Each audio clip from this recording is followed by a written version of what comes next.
All right, let's dive right in. Today, we're going to pull back the curtain on the travel industry because there is this massive, invisible power struggle happening right now that is completely changing how we book flights, plan our vacations, basically, how we see the world. I mean, think about it. We've all been there, right? You've got a dozen tabs open, you're trying to compare prices, you're worried about delays. It feels less like you're planning a fun trip and more like you're playing some high stakes game you can't afford to lose. So, with all the amazing tech we have, why is it still so ridiculously complicated?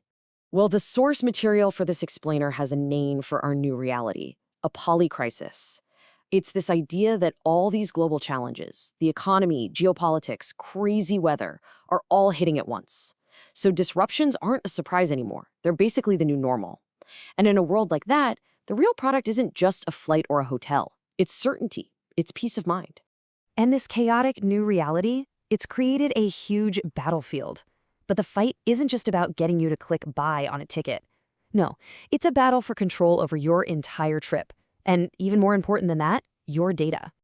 It used to be so simple. The process was linear: airline to distributor to travel agent to you. But now, just look at this. It's a messy, chaotic web. You've got tech giants, you've got financial companies, even your bank is basically a travel company now, and they are all fighting for a direct line to you.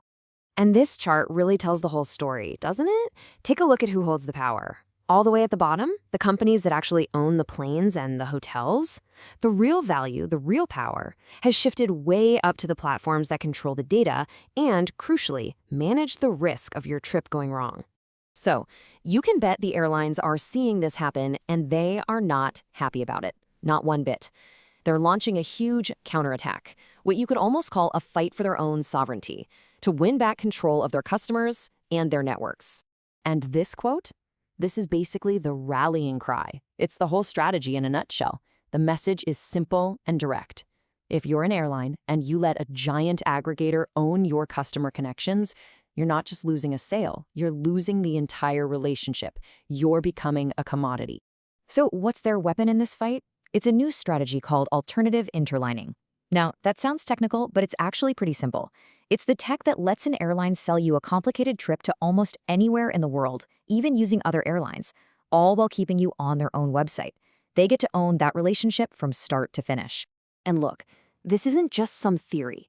It's happening right now. Let's dig into a real-world example and see how a company like Dohop is literally writing the playbook for this new era of connectivity. They are building these new global networks piece by piece all over the world. In Asia, they're plugging into these huge super apps. In the Americas, they're linking up low-cost carriers to create these powerful virtual alliances. It's like they're weaving together a whole new web of connections, but this time the airlines are in control. And the stuff they're doing in Europe is especially fascinating. With the big push for green travel, they're acting as a kind of universal translator, seamlessly bundling high-speed rail tickets with flights. This means you can book one single trip from, say, a small town in France to New York, and the railway doesn't have to deal with any of the complex airline systems. It just works. And this table here really shows how they stand out from the crowd. See, unlike some sites that just try to be the absolute cheapest option, Dohop's whole model is different. Their edge is selling trust and control back to the airlines, while giving passengers premium guarantees. It all comes back to that one core idea we talked about: selling certainty. Okay, so let's zoom back out for a second, because all of this behind-the-scenes stuff, this new connectivity, it's really just the plumbing. It's the foundation for what is, without a doubt, the biggest change coming to how you and I will travel. We are moving way, way beyond the simple chatbots that we're all used to. The next big thing is something the sources are calling agentic AI. And the key difference is this: you don't just chat with it, it actually acts for you. Think of it like your own personal digital concierge. So here's how it would work. Picture this: your flight gets delayed. But instead of you frantically scrambling on your phone, your AI agent has already spotted the problem.